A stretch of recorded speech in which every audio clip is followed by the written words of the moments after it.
located West Plaza. And man, that was a very competitive situation we were in. Multiple offers, and our offer won. We blew it. We killed it. We killed it. Beautiful green appeal.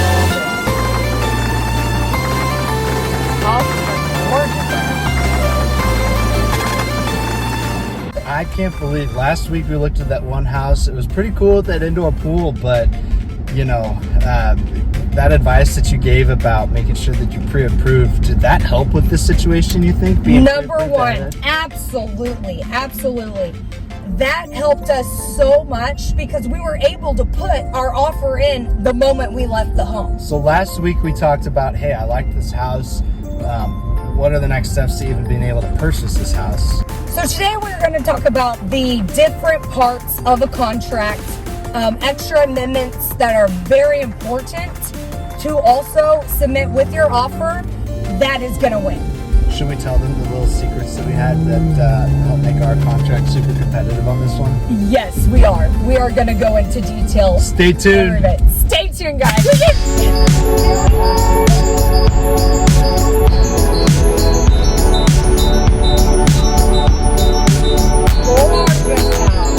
Welcome home. Welcome home. I'm Kyra. I'm Austin, and we're checking our houses.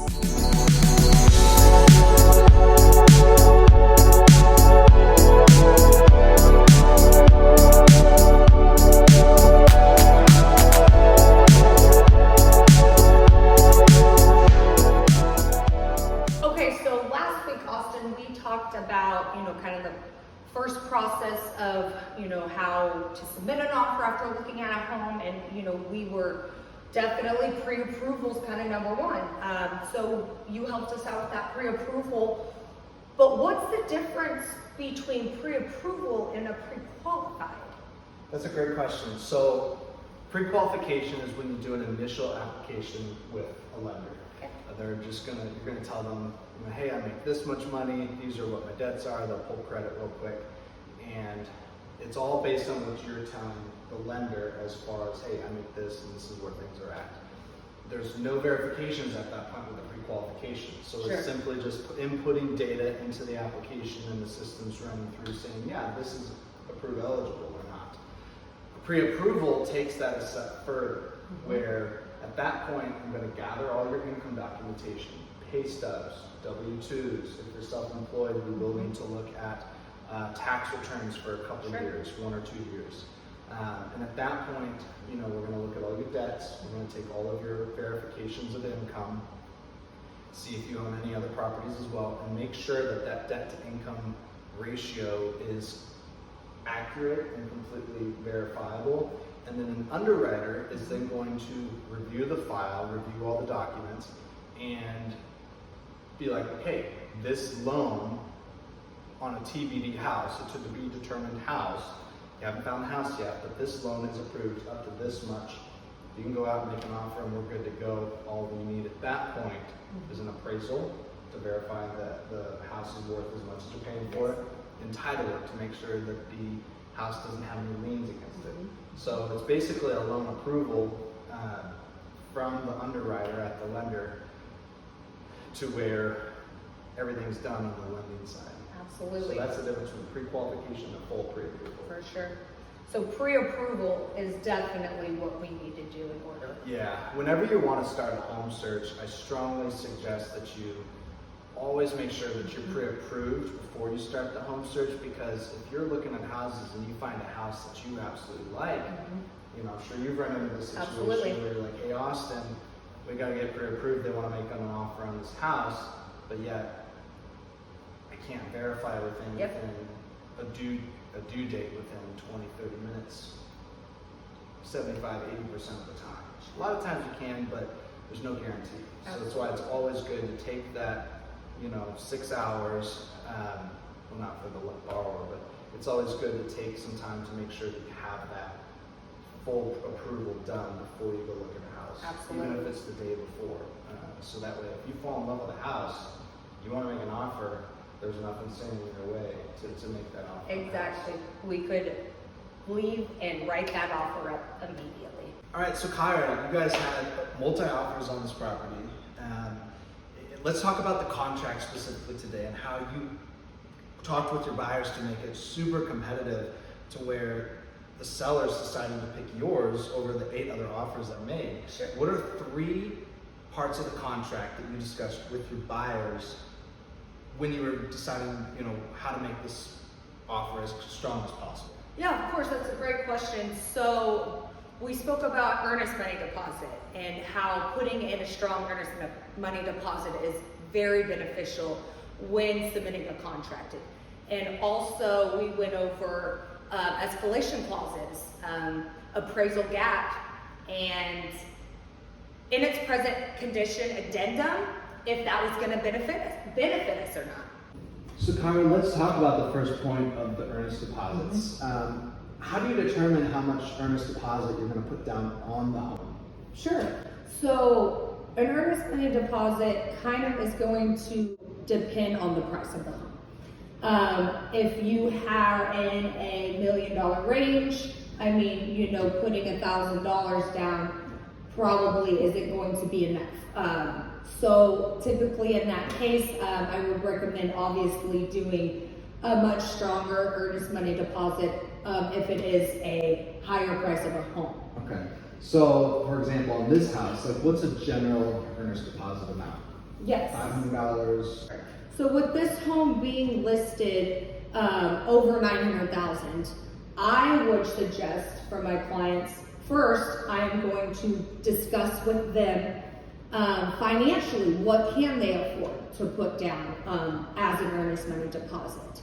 And then on something like this, I would definitely recommend probably about $10,000, $5,000 to $10,000. So what's the difference between a $500, $1,000 deposit versus a $5,000 deposit or a $10,000 deposit? Sure. Does that make it more competitive for the sellers to take it more seriously, or Absolutely. is that going to help, or?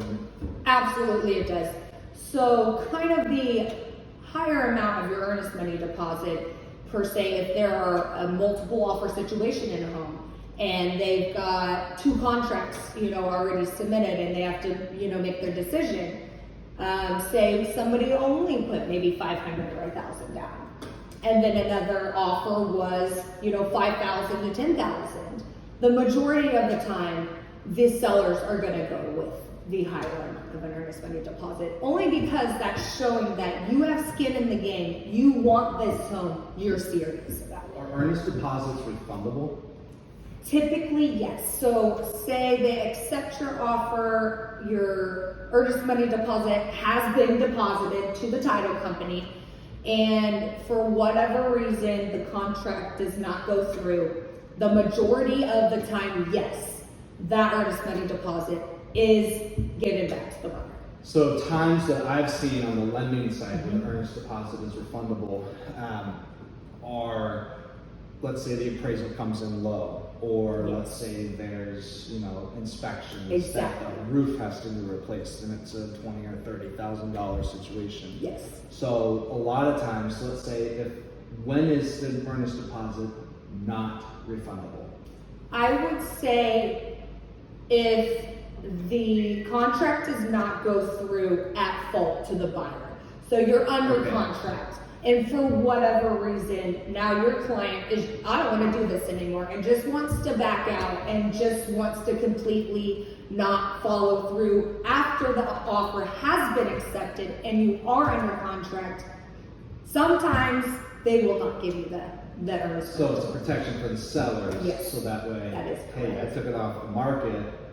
Exactly. You're losing your money here because I Exactly. had somebody else come in and buy this house. That's exactly correct. Okay. And always, whatever amount that you do choose to put down as your earnest money deposit, that amount goes towards the purchase price of the home. Okay. Mm-hmm. Perfect. So, it reduces your cash to close amount essentially. Essentially, yes, it does. Okay. And if the contract falls through and you don't receive that money back, if the buyer doesn't get their deposit back, they're out that money. That's So correct. that's why, if I'm hearing you correctly, that's why it's important for to make a strong earnest deposit in a multi-offer situation and show that you are serious, you have skin in the game. Hey, this is going to go through. I'm not trying to back out of the fire. I just, hey, I'm showing you I'm ready to go. That's correct. Okay. So Kyra, finally you talked about the in its present condition addendum really helped with this situation. Yes. What exactly is that addendum? Because, if you are doing inspections and all of a sudden you find that there's a plumbing issue or that there's a huge crack in the foundation, does that mean that the buyer is out of luck and they have to go through with the purchase the way it is and they're stuck with that repair? Sure, no, not at all. You have three different options. So in its present condition addendum, box number 1, the buyer has the right to do inspections. The buyer has a right to negotiate with the seller about them making the repairs and them paying for the repairs. The seller has a right to deny repairs, and the buyer would still be able to back out of the contract. Okay, that's level 1. Yes. Box 1. Box 2? Box number 2 is the buyer has the right to do inspections, but it's for informational purposes only. Okay. The seller is not going to make any repairs if something were to come up in the inspections, but the buyer still has the right to back out of the contract. Okay. And box 3 is the buyer waives the right to do any inspections, seller is not making any repairs whatsoever, and the buyer is not able to back out of the contract at all. Okay. So on a home like this, you said it was built 2 years ago? Yes, 2 years. So in a house like this that was literally just built, were there inspections done, or did they choose to just do inspections just for their own peace of mind? Sure. Or what would a house like this, Yes. what would you suggest in a house like this? So in a house that was built 2 years ago, we did not do inspections. We went with box 3. Okay. And we've walked through the whole basements and everything like that. Nothing standing out. My clients were very, very, very assured that there was not going to be any issues. Okay. So we waived inspections. Would you say that helped with the offer and then picking your offer over others? Yes, it did. Okay. Because there's not going to be any inspections done whatsoever. So there's not going to be any time to try to negotiate on anything like that. Do you always have to do box 3 in order to be competitive with Not at all. Not at all. Not at all. Box number 2, you could still do the inspections. Okay. Find out what's wrong for informational purposes and still be able to back out the contract. Okay, so Austin, after our contract has been accepted, we've gone through inspections, and now it's the appraisal time. Okay. Who does that? Who orders the appraisal? Good How does question. that? Good question. So I actually get this question a lot as well. As a buyer, you can't order an appraisal on your own, have an independent appraisal that the lender will use. You can obviously order your own appraisal for your own peace of mind, Yes. but you'd have to pay for that on your own. The lender has to order the appraisal through an appraisal management company, a third uninterested party to the transaction, and that's who will then hire the appraiser and assign the report to an appraiser that'll come out and do the appraisal inspection to get the value of the property. Great. So the buyer does have to pay for that up front, so that the appraiser's not going to come out unless they're paid up front. It is refundable up until the moment the appraiser comes to the house. Okay. So once they come to the house, it's not refundable in case something goes on with the contract Sure. between them. So an appraisal gap, what exactly is an appraisal gap? An appraisal gap is going to be very beneficial in a situation, in a contract, if the appraisal were to come in under our offer asking price.